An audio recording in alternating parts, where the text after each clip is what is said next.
My name's Carmen. My sister's an addict. My sister was an addict. And this morning I'm sorry. I forgot. Before I came to AA and on, I was a cook. I'm still a cook. I'm just a different kind of cook, I guess. My sister and I, we would cook a lot together, especially when we were kids. That's when we were closest. Food was always our common ground. We wanted to open up a restaurant together. We had a name, we had a vibe, all of it. My sister can make you feel confident in yourself, like when I was a kid, if I was nervous, if I was scared, I wouldn't want to do something, she'd always tell me just face it, get it over with. She'd always say, stupid. She'd always say, let it rip. She was loud and she was hilarious. And she had this amazing ability. She could walk into a room and she could take the temperature of it instantly, She could dial it in, and I'm not built like that, man. I didn't have a lot of friends growing up. I had a stutter when I was a kid. I was scared to speak half the time because of it. And I got shitty grades in school because I couldn't pay attention.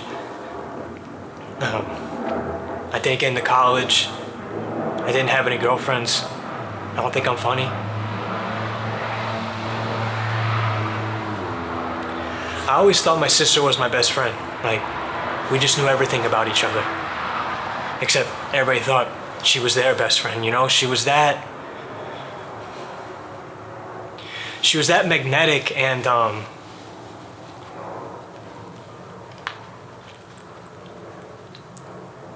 I didn't know my sister was using drugs. What does that say?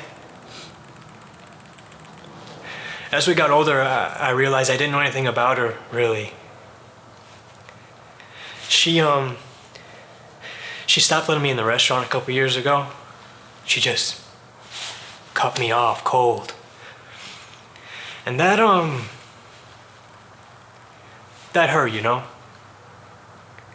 And I think that flipped the switch in me where I was like, okay, fuck you, watch this.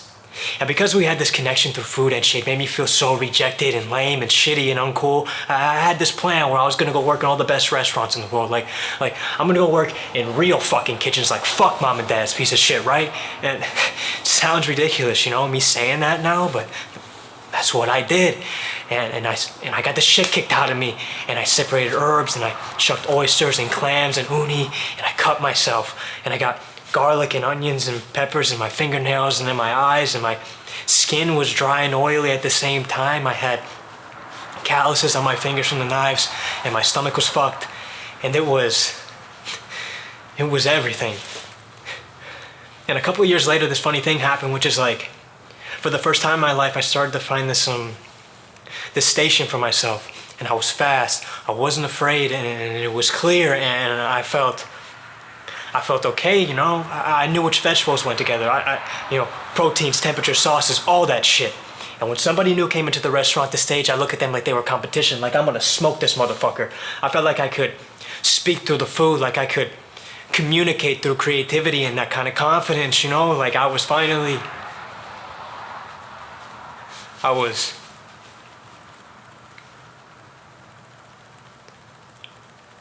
was good at something.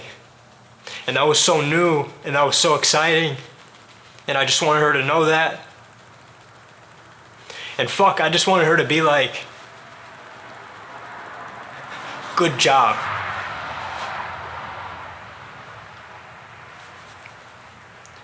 And the more she wouldn't respond, and the more our relationship kind of strained, the deeper into this I went, and the better I got. And the more people I cut out, the quieter my life got.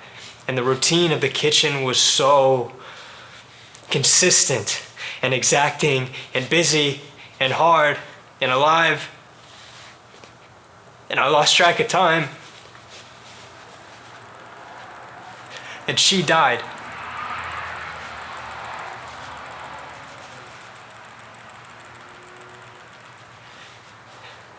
And she left me her restaurant. And over the last couple months, I've been trying to fix it because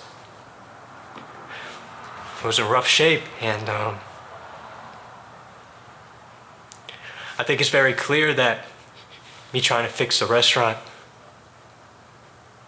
was me trying to fix whatever was happening with my sister. And I don't know. Maybe fix the whole family, because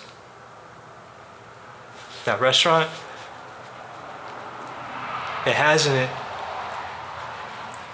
does mean a lot to people.